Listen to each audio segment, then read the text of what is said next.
Good day all. I am Dr. T. Arunmozhi, Assistant Professor and Head, Department of Commerce, KCS Kasinadar College of Arts and Science. I welcome you all for the presentation on contents of prospectus. We already in my previous videos I have given about the general information about prospectus, importance and types of prospectus. Now we are moving on to contents of prospectus. This video would cover the UG degree financial services part, and for the PG MCOM degree this goes for the merchant banking and financial services. It is based on the curriculum of all universities on this subject. Contents of the prospectus are: the first basic is the general information, the brief history of the company, the name and address of the company, information of the project, company, stock exchange, etc., name and address of the managers, trustees.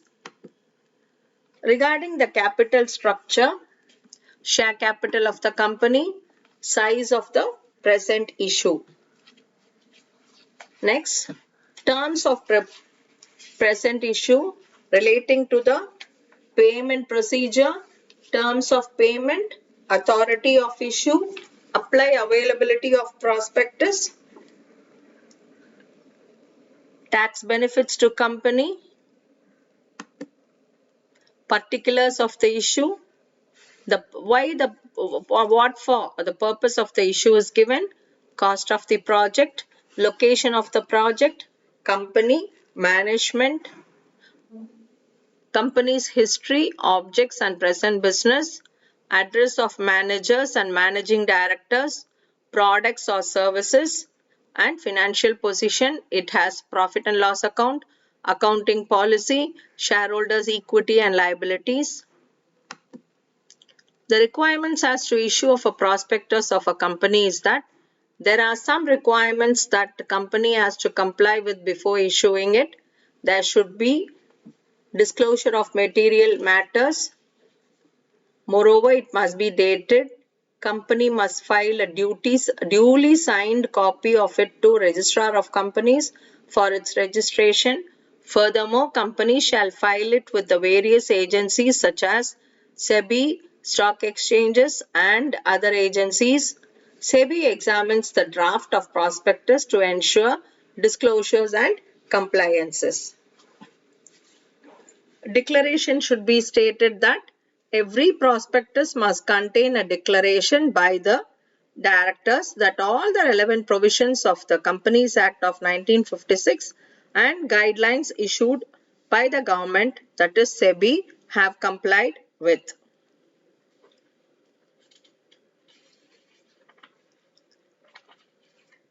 Under Section 56 Part 3 of the Companies Act of 1956, any issue for shares or debentures must necessarily be accompanied by a memorandum containing such salient features of prospectus as may be prescribed. However, the issue of prospectus is dispensed with under the following circumstances: where the offer is made in connection with an underwriting agreement with respect to the shares or debentures, where the offer of shares or debentures is not made to the public, where the offer is made only to the existing numbers or debenture holders of the company with or without a right to renounce, where the shares and debentures offered are the same as the shares or debentures already issued and quoted on a recognized stock exchange,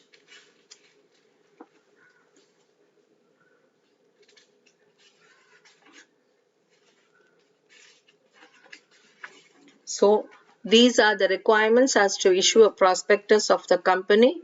Hope you would understood the contents of prospectus. We would meet in the next video with the same related topic.